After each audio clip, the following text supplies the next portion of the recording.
Wow.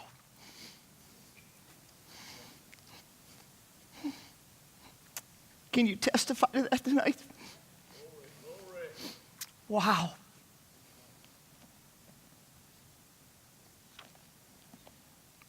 I might say that might be the sermon right there, but I don't want you to get away easy. Thank you, Pastor Jeff. I absolutely love that song. Absolutely love that song. Absolutely love it. So much good truth. Raw truth right there from a testimony. Thank you. Thank you so much. Appreciate that. Thank you, each of you, for being here tonight. I am very well aware from the other side of things, sitting where you're sitting, in a week like this where there's an emphasis on the deeper things of God. Satan is battling your church. He's doing everything he can to disrupt your plans of being here tonight. And some of you could probably give testimony of what a crazy night you may not have thought you were going to be here because of something popping up. It's a battle. And I thank you. I absolutely thank you. And I am sure that it was hard. I'm sure that it's not easy. And I'm absolutely humbled again to be in the place that I am tonight. We have, I think, a very important text of Scripture to consider this evening, where we have been thinking about costly grace, and we've been thinking about it so very theological. Tonight and tomorrow night, we're going to see it practically lived out, and the person we will be looking at tonight is a person I think epitomizes everything we've been talking about on costly grace. It cost us something. It cost God the Father something, His Son, on our behalf, and yet He has offered it to us freely, and there must be a response. I think all of that is epitomized in our story tonight. And so if you would like to open your scriptures, I would appreciate that as we look at Mark chapter 10, verses 46 to 52. Mark chapter 10, verses 46 to 52. And I have titled this sermon, Seeing Jesus Through the Eyes of Bartimaeus. If you know the story, that should be ironic. Seeing Jesus through the eyes of Bartimaeus. I'm reading from the English Standard Version. Beginning with verse 46. And they came to Jericho. And as he was leaving Jericho with his disciples and a great crowd, Bartimaeus, a blind beggar, the son of Timaeus, was sitting by the roadside. And when he heard that it was Jesus of Nazareth, he began to cry out and say, Jesus, Son of David, have mercy on me. And many rebuked him, telling him to be silent. But he cried out all the more, Son of David, have mercy on me. And Jesus stopped and said, Call him. And they called the blind man, saying to him, Take heart, get up, he is calling you. And throwing off his cloak, he sprang up and came to Jesus. And Jesus said to him, What do you want me to do for you? And the blind man said to him, Rabbi, let me recover my sight. And Jesus said to him, Go your way. Your faith has made you well. And immediately he recovered his sight and followed him on his way. If we would consider for just a few moments our life, and we would think about the history where we've come from, and we'd begin to put it in perspective of those memorial things, those highs and those lows. And as we would think about those times, and we would think about possibly great and wonderful things about graduations and family and children, or whatever it might be, the certain specific things that brought joy, and then those things that brought sadness. I would probably guess that each and every one of us, and if you haven't, it may have had a time in your life when it was not only sad, it was dark. So very dark that as though you couldn't see up from down and right from left. It seemed as though you were almost lost in this darkness, whatever it might have been. Trauma in your life. Many things can cause trauma. And in those moments, if you were a Christian, it might have only been that kernel of faith in your heart that kept you true to God. And even that, it may have felt like a little string about ready to snap. And maybe King David understood quite well when he wrote verse 4 of Psalm 23. So well known that paintings have been made, even though I walk through the valley of the shadow of death. I'll fear no evil, for you are with me. Your rod and your staff, they comfort me. Those are dark times. What a way to grasp the darkness and yet say there is something of the element of faith that is in my life, and that's all that I have to hang on to. I'm reminded of Peter's letter when he is writing to a persecuted church. In chapter 1, he says this in verses 8 and 9 of 1 Peter. Though you have seen him, he's talking to the church, you love him. Though you have not seen him, you love him. Though you do not now see him, you believe in him and rejoice with joy that is inexpressible and filled with glory, obtaining the outcome of your faith, the salvation of your souls. This brings salvation to a church that is persecuted in a dark time when everything is crushing in around them. Life seems to be falling apart. It's imploding. And it's that moment of faith.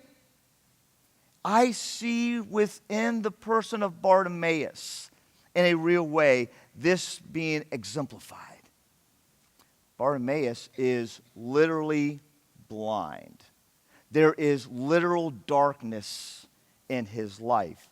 And yet, for this person, that also means that culturally, he is living a very rejected life. He is marginalized. He's pushed off to the side. He's a blind person, which means he has to beg.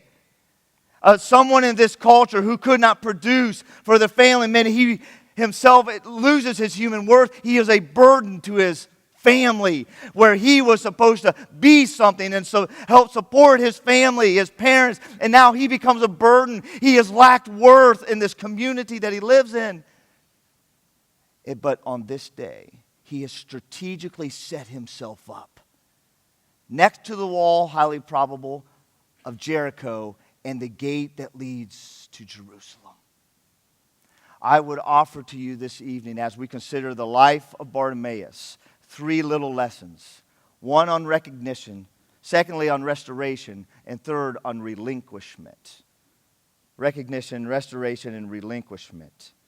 As we consider the context for what is happening, this passage, unlike Luke's gospel, where we get a little bit of time in Jericho of Jesus' ministry, we get to see what he does and who he communicates with. This one, within 2 sentences, he's there and he's out. And I've got to remind you of what we talked about a couple nights ago, where I suggested to you the climax, the pinnacle, or the hinging point of the Gospel of Mark is chapter 8, when Jesus is at the furthest point from Jerusalem, Caesarea Philippi, and he turns his face, to use Luke's words, towards Jerusalem.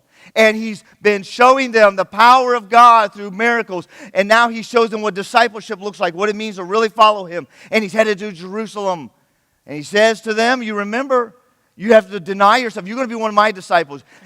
Stop getting in front of me, to stop the salvation that I'm offering. Get behind me, Satan. Deny yourself, pick up your cross, and follow me, because I'm going to Jerusalem. And it's at this point, now he has come all the way down to Jericho, and here is his last turn. And he's going up, ascending, if you will, to Jerusalem. In a short 15 to 16 mile span, he will actually literally ascend 2,500 to 3,000 feet.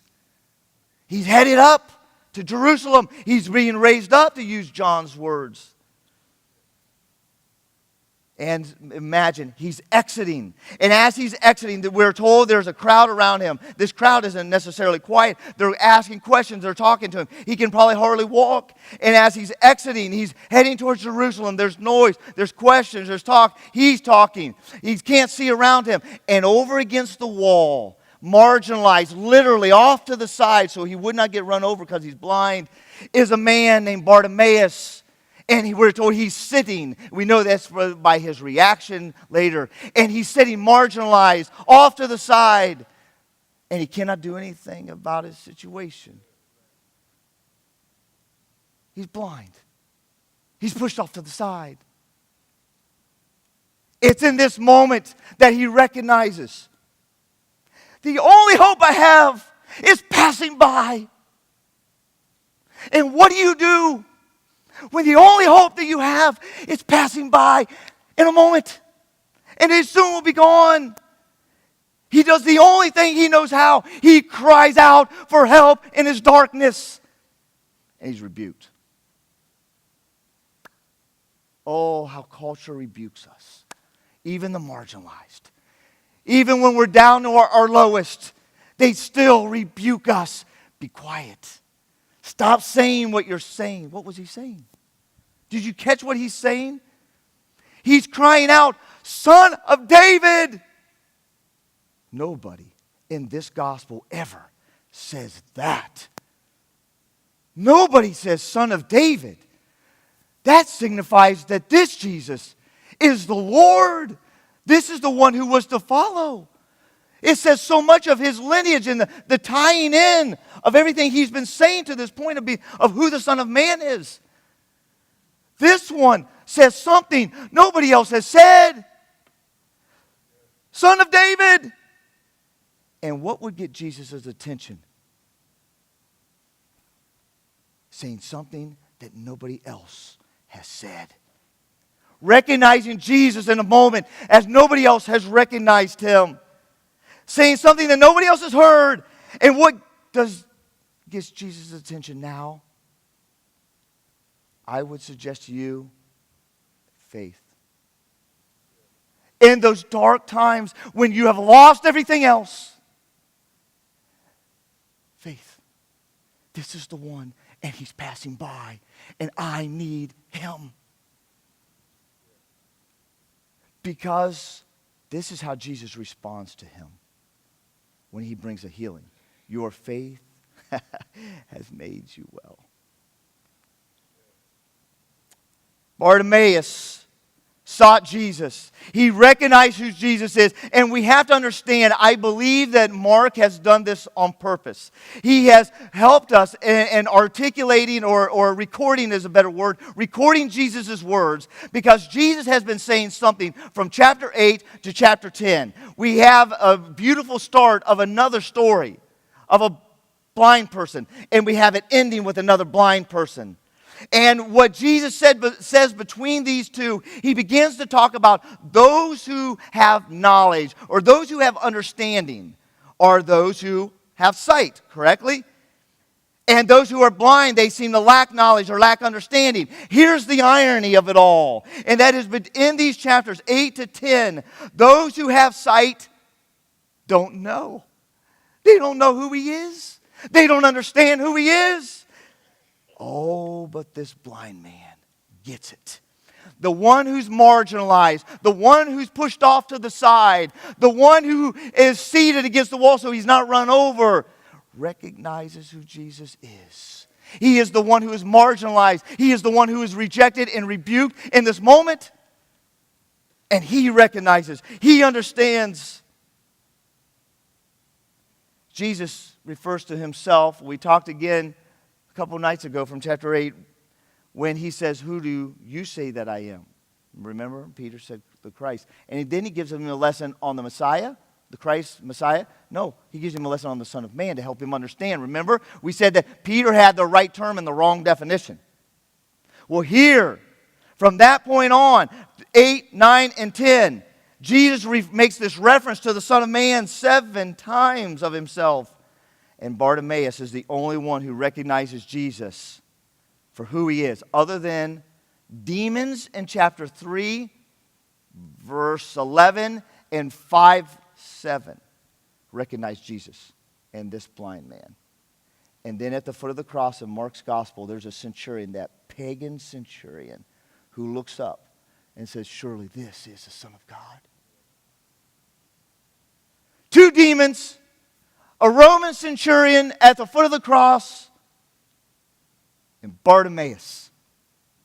And Bartimaeus says something that nobody else says. And so as we look at Bartimaeus, the first thing we see is there is something about his life. If I'm going to get a lesson here, if I'm going to understand, faith is the motivation that moves recognition of Jesus to declaration of Jesus. He recognizes Jesus by faith. This is the one who can make me whole. This is the one who can make everything right again. And in a moment, he's passing by, he recognizes, and he proclaims. Faith is the motivation that moves recognition of Jesus to the declaration of Jesus. Secondly, restoration. I love this part of the story. Restoration. He's calling out. He's being rebuked. Stop saying what you're saying. Be quiet, because we need our time with Jesus. Stay over against the wall. Stay out of the way. Quit yelling so we can talk with Jesus. Jesus calls him. Here's what I love. Bartimaeus is seeking, and Jesus is calling.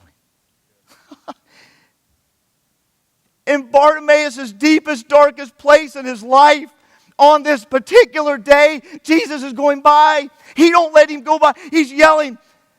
He looks ignorant. He looks stupid in society. They're yelling at him, be quiet. They're rebuking him. That's a strong term. They're rebuking him. And he calls out all the more because this is his hope, his faith, his salvation is passing by. And he don't want to let it happen. And he calls, and Jesus stops and says, what do I hear? He can't see him. And he calls him. Jesus calls him. I believe that this is the fulfillment of Jeremiah chapter 29, verses 13 and 14. When there Jeremiah prophesies, you will seek me and find me. When you seek me with all your heart, I will be found by you, declares the Lord. It's a fulfillment of Jeremiah. He wants us. He wants us to seek him. Remember costly grace. That's the costly part. And I will give it to you. A fulfillment of the prophecy. And then what happens, verses 51 to 52? There's a little bit of dialogue. Can you imagine? Picture the scene, if you will. He's blind. He don't know where to go. He has to stay near the wall for protection. He will get ran over. He jumps up. He goes to Jesus. Can you imagine? He's running like this. They're probably like, oh, easy, big fella, and try to get him to Jesus. He don't know where he's at. He takes off. Here's my moment. And we're told, Jesus asked, what do you want me to do for you? I want to recover my sight. And Jesus simply says, go your way. Your faith has made you well. And we're told he is healed, and not just healed, but he is healed immediately. But wait a second. We still have to deal with something that happened earlier in chapter 8. Chapter 8, verses 22 and 26. Jesus is in Bethsaida. This is before the passage we looked at last night, or 2 nights ago. And while there in Bethsaida, some people bring a blind man to Jesus. And that blind man is seeking Jesus, and Jesus takes him by the hand and leads him away from the city and away from other people. He spits, we're told, and puts his hands on his eyes to heal him and asks him, what do you see? The man says, I see people walking around like trees. Interesting. And Jesus, a second time, puts his hands on his eyes, and we are told he is healed completely. So what do we take from that? Jesus has limited power. Jesus is weak. There's a lot of churches who believe that. How do we process that? Because these two passages of Scripture are placed here on purpose, and I think they help define one another. Now, we can say a couple things because we're not given that in the text. We can say, well, Jesus is in a pagan area. And he is in Bethsaida. And we could say, well, and being in that pagan area, if they see this kind of miracle, they'll begin venerating Jesus. And then, like the passage just after it, then they will have the right term and they'll have the wrong definition, which would be very consistent if we keep reading of like the passage we looked at. I was talking to Mr. Bobby this morning, and he said, man, it's so good to have the Bible in front of you, and you can look at, as the pastor's preaching, of what's before and what's after. And that's exactly right. Because if we look at that passage immediately after, Jesus is on his way to Caesarea Philippi and says, who do people say that I am? And who do you say that I am? And he gives them the lesson. And so there's some consistency there that helps us define that. It could be an issue of faith, comparing and contrasting, where this man over and over we're told, or at least we see that your faith has made you well, and we never see that with the first man. It could be a combination of these things.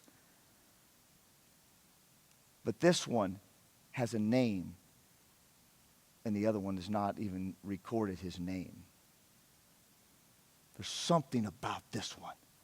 There's something about this one and the faith that he has, and the contrast that happens in his life on this day, in this moment when Jesus is walking by. He sees and knows something about Jesus that others do not. So whatever we begin to see about them, we have to place them together, juxtaposed together. And yet I can't help but out of my own humanness ask, why so much time? It's probably a grown man, why? I can't help but in my humanness ask the question, why was he even born blind? And then we can't help but go from there and ask, why do bad things happen to good people? And the questions don't stop.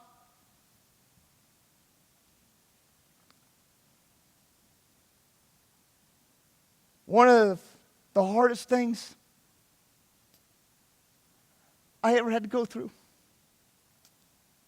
was watch my one only sibling die.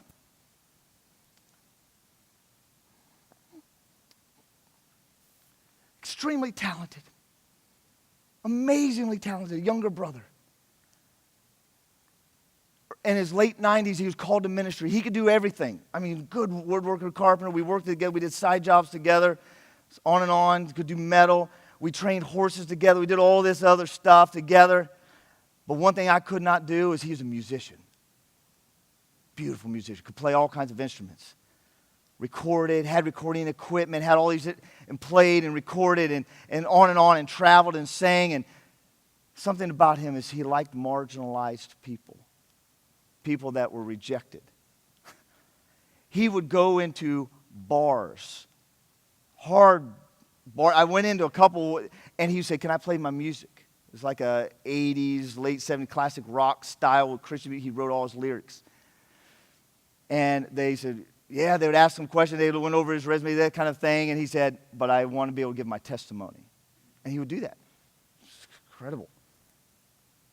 Left everything, sold his little farm that he had in his late 20s and went to Bible college.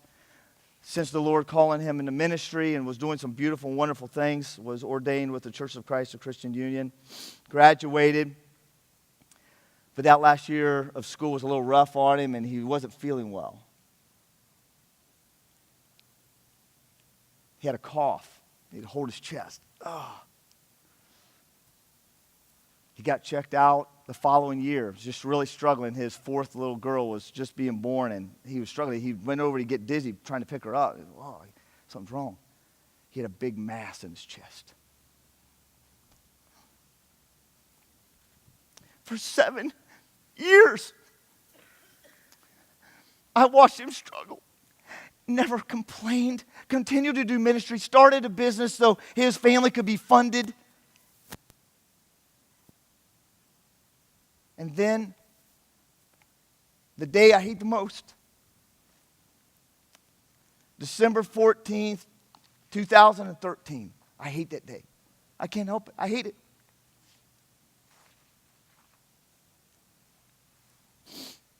His band gathered around him that day.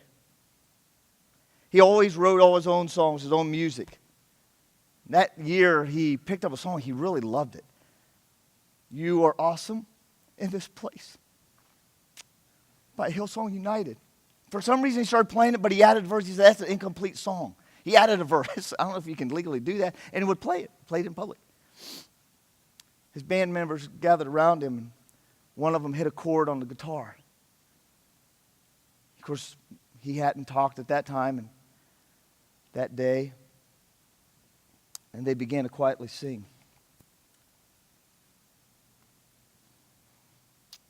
As I come into your presence, past the gates of praise, into your sanctuary, till we're standing face to face. I look upon your countenance. I see the glory of your holy face. I can only bow down and say, you are awesome in this place. My God. You are awesome in this place. Abba, Father. You are worthy of all praise. To you our lives we raise. You are awesome in this place, mighty God. And then they went into his verse, for which he wrote, I know that you are in this place, descending like a dove, the fullness of your holiness and the image of your love fills me till I'm left in awe. I know that you're enough. And on this line, he left the earth. The angels even sing from above. And he was gone. Oh.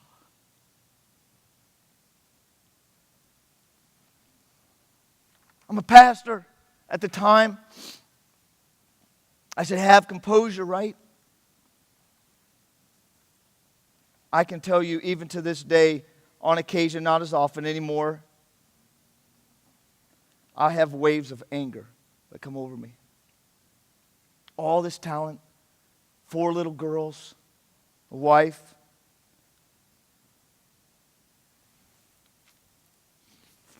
All gone. But his band members quit playing music and went into the ministry. I've had person after person tell me, almost 2,000 people at his funeral, people I didn't even know, who said he was the only one who would show me Christ. My family had rejected me. I was crazy stories like this of rejection. And he brought me into his house, and he would disciple me.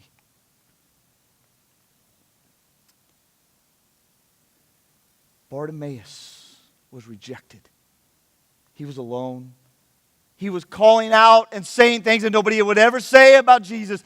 The Son of David, have mercy on me. And Jesus heard him and called him to himself and healed him. But you see something beautiful that brought restoration to Bartimaeus was the urgency of the moment, the appearing stupid in public. And he didn't matter because he knew his salvation was there and was passing by, and something had to change in his life, and he was immediately healed. I think there's something about Bartimaeus and his humbleness, this moment to willing to look stupid, to say things that nobody else is saying, to be willing in this moment. While the good Christians were around Jesus, he's off to the side where they've placed him, and he's calling out. And then I look at the church in America and I say, where's the humbleness? Where's the humility? Church after church I go to, nobody's at the altar. You want to know why? Because we are now living in a society of honor and shame. And the very first thing I hear over and over, I don't know what people would think. How about what God thinks? How about the fact that we are no longer humbling ourselves in America any longer? Because we're so prideful. How about a church that is a family who says, that's where we want you, and we want to give you a big hug. And we want to welcome you in. And we wonder why we have not seen God at work in our lives. We haven't humbled ourselves. We do not humble ourselves. We stopped humbling ourselves. We don't want to look stupid. We have issues in our life and we want to close them in. We do all that we can to box it in and hide it and deal with it ourselves. And this Bartimaeus, he saw in a moment, I have to have what's going by. I have to have Jesus in this moment. There's an urgency in his life. And as I think about Bartimaeus and I place myself in that moment as he's marginalized, literally off to the side, calling out, being rebuked, and he's sensing the urgency, and I can sense that urgency of Bartimaeus. I think of an old hymn by Fanny Crosby.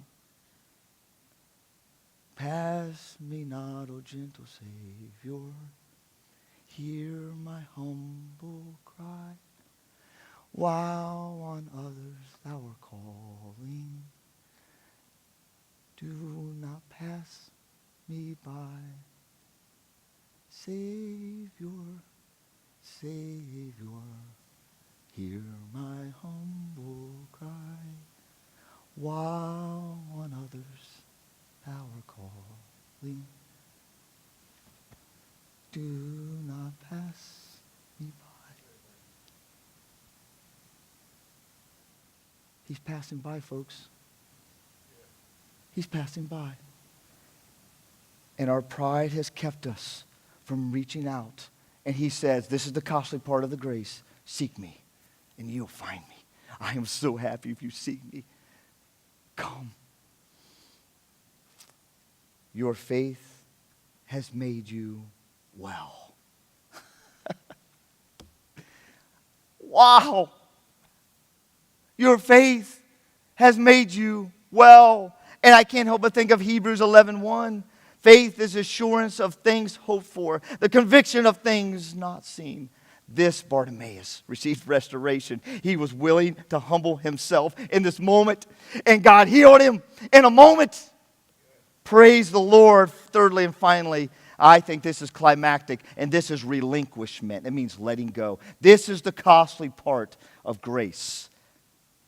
Intertwined in this story are two important symbols that are left, that are abandoned. Do you know what they are? Look at your text. His cloak and Jericho. You may find that insignificant, and it is not insignificant at all. It is absolutely significant. Because a cloak to a beggar is extreme. This is all that they have. This is the most important thing that they have, their most important possession. This is their warmth by day. They'll grab the bottom and they'll flip it up and they'll hold it over their head. This gives them shade during the day, and this keeps them warm at night. And they will open it up and they can't see, but they'll receive their alms in the front, and people will toss money, and they'll feel around and they'll roll it up, and they'll hold it close to themselves, and then he's got to find his way back home. This is all that he has. And in this moment when they say, all right, and listen to the way they say this. He's calling him, they're rebuking him. And they called the blind, Jesus says, call him. And they called the blind man saying, take heart, get up, he's calling you. And throwing off his cloak, he sprang up and ran. He threw it off. The only possession that he has that is so very important to him no longer matters, because Jesus is calling him in a moment, and he says, I'm going. He throws it off. He don't even know where he's going. He's still blind at this moment, remember? And he's running to Jesus. There's probably someone trying to, will you quit running around, just grab it and let's take him there before he hurts somebody. This guy's excited for the moment, and he threw it off, and he left it behind him. It no longer matters. It's the only thing he has. And I know that's hard to understand in a society when we have so much and we have closets of stuff, and this is all that he has. And secondly, Jericho. Jericho's his home. Jericho's the only place that he knows. This is his residence. This is where his family is. You think a blind man's traveling around much? He probably only knows 2 or 3 streets in Jericho, and he had to memorize them and feel around. Somebody can mug him, take what little money he has, anything. He's got to memorize just a couple streets. He hasn't been out and about. He goes to his place of begging, and he goes home, and that money is used to help his family. He has no human worth anymore, because he should be providing for them, and this is all that he can do. And they will probably want to abandon him, and he feels like a burden. It's a disease in his life, and that's what blindness is, and it begins to represent sin. And it's a disease, and he feels burdened by the fact that he can't get out of it. And in a moment, he's crying out to Jesus. And Jesus says this. Don't miss this. Go your way, your faith has made you well. Keep reading. And immediately he recovered his sight, and he followed him on his way. Costly grace. Go your way. You can have your city back. You can have your family back. You can do all those things. He leaves it behind and follows Jesus. I ask you where Jesus is going. He's going to the cross. I take you back to chapter 8. And Jesus says to Peter, don't you dare tell anyone I'm the Messiah. Why? Because he had the right term and he had the wrong definition. And he said, now let me tell you a lesson about the Son of Man.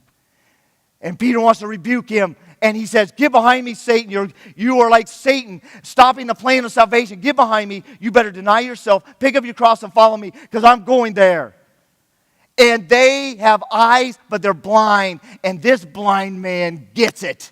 And he's willing to follow to the cross, to Jerusalem. What little Bartimaeus had in possessions was not worth the restoration that Jesus offered him. And he's offering you and me that tonight. In this moment, is there anyone here who finds himself spiritually blind? As Jesus is walking by tonight, you and I are not promised tomorrow. I don't know where you're at in your life. But do you find yourself in some kind of blindness? Do you need to call out for help tonight? Does anyone want to see Jesus? Bartimaeus was blind, but he saw him. Is there anyone here who needs restoration? Things are kind of broken. Things are not going the way they should. I need restoration. Our altars are open. Even in this moment. Is Jesus challenging you to throw something off? Is there something that's hindering you? Bartimaeus is the epitome of costly grace because he is of his faith. Jesus has what can set him free. And he receives that, and he's willing to follow him all the way. All the way you lead me, I will follow. All the way to the cross. Is Jesus challenging anyone here tonight to throw something off? Something that's hindering you? Anything with a deeper relationship with Jesus Christ? Is there any urgency tonight? He's passing by. He's passing by.